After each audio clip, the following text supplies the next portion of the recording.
யாருக்காவது இந்த மாதிரி இருக்குன்னு ஃபீல் பண்ணுறீங்களா? யாருக்கும் தெரியாது தான், ஆனால் நமக்கே தெரியும்ல. ஸோ இதை கண்டிப்பாக சரி பண்ணியே ஆகணும். ஏன்னா இது வந்து ஒரு ஃபங்கல் இன்ஃபெக்ஷன். அதை சரி பண்ணல அப்படின்னா அது டிஸ்கலரேஷன், இச்சிங், பெயின் வரைக்கும் போகலாம். ஏன் நம்மளை உட்காரவே விடாத அளவுக்கு பண்ணலாம். ஸோ அதுக்கு வீட்லேயே என்ன பண்ணலாம் அண்ட் மெடிசன்ஸ் என்னென்னு பார்க்கலாம். இந்த கம்ப்ளைண்ட்ஸ் இருக்கவங்க வீட்லேயே என்ன பண்ணலாம் அப்படின்னா சிட் பாத் அப்படின்னா என்னன்னு தெரியாதவங்க டிஸ்கிரிப்ஷனில் இருக்குது, பார்த்து தெரிஞ்சுக்கோங்க. தெரிஞ்சவங்க கமெண்ட் பண்ணுங்கள்.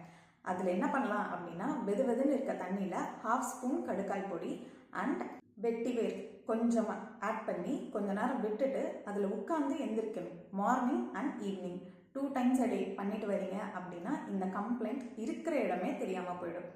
பட் ஆக்னே இருக்கவங்களுக்கு ஹோமியோபதியில் நல்ல மெடிசன்ஸ் இருக்குது. அதில் ஒன்று யூஸ்டில்லாகும்.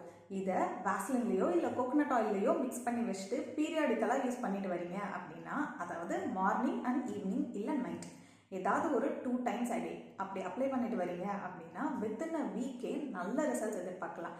பட் அது இல்லாமல் இன்னும் நிறைய ஆன்டிஃபங்கல் ஆயின்மெண்ட்ஸ் மார்க்கெட்ஸில் அவைலபிளாக இருக்குது. ஒரு டாக்டரை கன்சல்ட் பண்ணிட்டு மெடிசன் எடுத்துக்கும் போது நல்ல ரிசல்ட்ஸ் இருக்கும். So get help and heal better. Thank you so much.